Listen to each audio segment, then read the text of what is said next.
504 and 506 read with section 34 of IPC on 26/3/2021. Same was read over and explained to them.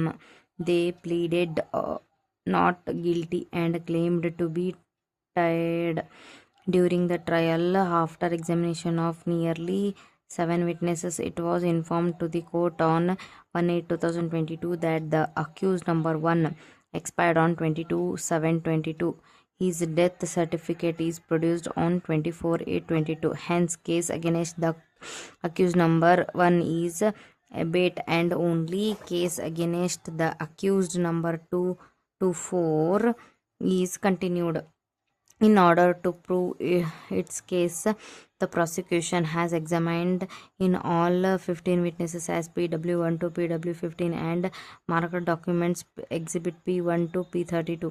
After closure of prosecution evidence, the incriminating materials against the accused number 2 to 4 only for the offense punishable under Section 504 of IPC was prepared in statement under section 313 of CRPC.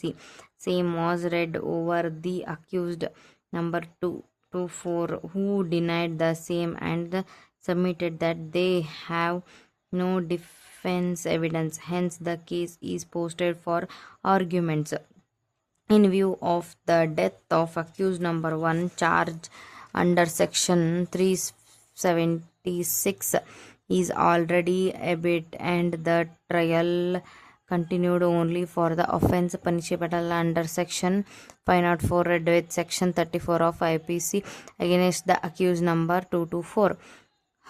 Here the arguments of learned public prosecutor and advocate for the accused number 2 to 4 peruse the records. The point that would arise for my determination are as under: whether the prosecution proves beyond all reasonable doubts that on 6/11/2019 the accused number 2 to 4 voluntarily abused the complainant in the filthy language and thereby committed an offense punishable under section 504.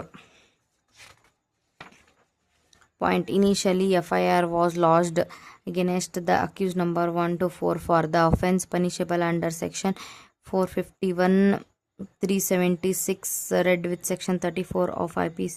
Out of these charges, offenses punishable under section 451 376 of 506 of IPC are with regard to the accused number 1 for trespassing into the house of the complainant, having forcible sexual intercourse with her without her consent, kidnapping her from her house, and also threatening her with dire consequences if she does not obey his words. Even though complainant PW1 is examined and she has given detailed evidence in this regard, this offense are already abated due to the death of accused number 1 on 22/7/2020. Even then, upon going through the complaint of the complainant itself, it is observed that on 11/5/2019 at about 3 a.m.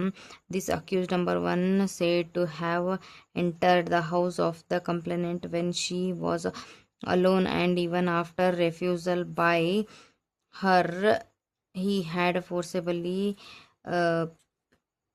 with her. It is to be noted that thereafter she herself had stated in her complaint that he often used to come to her house wherever her husband and children were not in the house, and used to have such a forcible sexual intercourse with her. She had not disclosed this fact to her husband and children, nor has lodged any complaint of rape immediately after such incident. On 18/5/2019 at about 8 p.m. she has stated that the accused number 1 took her in cruiser vehicle bearing registration number 3423 in pretext of talking and kidnapped her to Hubli and thereafter to Gadag, and she was kept in ground floor of Yatri Nivasa near Ghavi Matta for 5 days, and he came back in a Hero Honda motorcycle and took her from there to Dandi Durga Amma temple, and there also he committed similar forcible sexual intercourse with her in a pipey and near the pool. It is to be noted that she had all the opportunity to come back to her village in between. When she was kept in Yatrinivasa by this accused number one is alone, but she has not made any effort to come back or inform her husband and children about her situation. In her complaint itself, she says that the accused number one has left her in Dharwad and told her to go SP office and give statement against her husband. When she had gone to SP office and women police station, he had all the opportunity to inform the police that she has been kidnapped and raped by this accused number one continuously, but no such efforts is made by the complainant, and she has given statement before the police that she voluntarily left her house with the accused number one.